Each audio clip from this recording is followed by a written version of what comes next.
This is Ocean on the Rocks, coming back to you guys with another one. Recognizing the Game, episode 36. Black Flag. Ya tu sabes, you know what it is. So, this is Semen Retention and the God Concept, part 4. So, when we talk about stepping away from the God concept, we get into a place where we start to perceive things from energy, from the standpoint of energy and the principle that everything possesses energy, and that energy is in everything. Energy gives off vibration, right? And it gives off a reverberation. It reverberates at a certain frequency and distance, and it has a certain amplitude. And so, understanding the principle of energy, you have different variations of energy, and the God concept in all of the Western religions focuses. And when I speak on the Western religions, I'm speaking on Zoroastrianism, Judaism, Christianity, and Islam. Pinpoint or position the masculine energy as the highest principle and acts as if it's the predominant principle over all things, which it is not, because you have other forces, positive, negative, and neutral forces. But one thing that is put at the lowest frame of existence tends to be the feminine energy. That leads to the feminine energy within a man being suppressed, ignored, or not even acknowledged, and can put man at odds with the feminine energy. Now, what people have to understand about the ancient empires is that they put the feminine energy first. The goddess or the great mother was the concept that was here before the concept of God.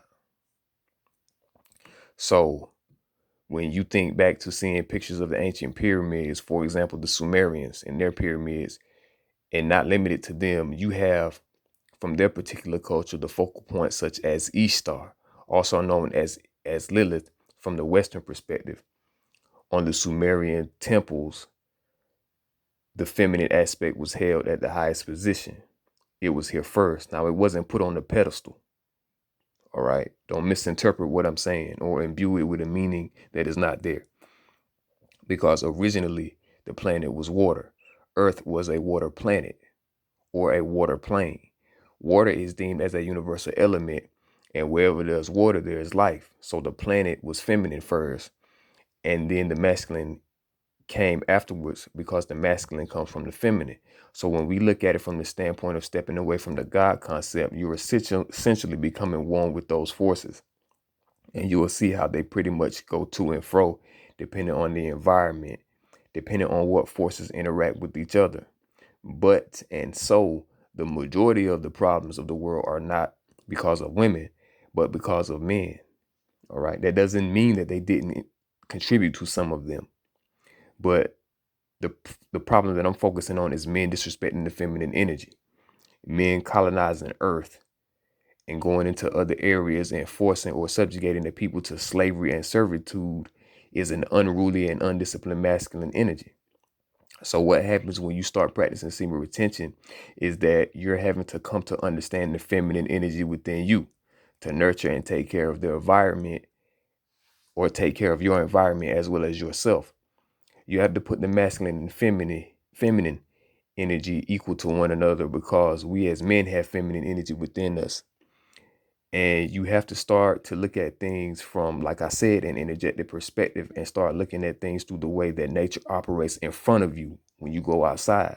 The sun is deemed masculine and the moon is deemed feminine.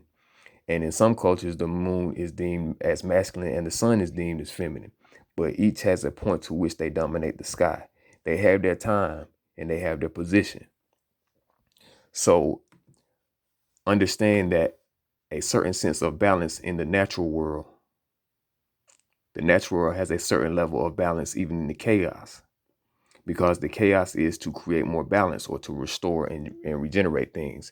So when you think about retaining your sexual energy, you go through a chaotic period where the energy is hard or difficult to work with.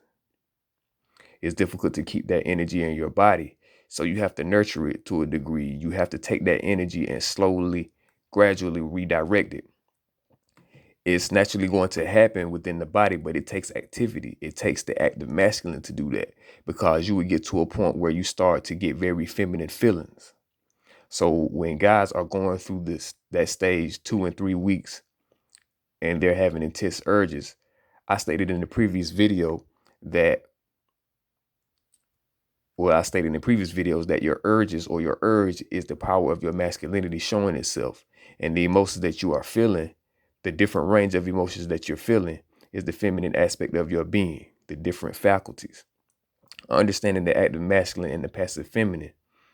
But we can't get trapped in one way in which those things reveal itself, because you'll have women that are action oriented because they have masculine energy within them.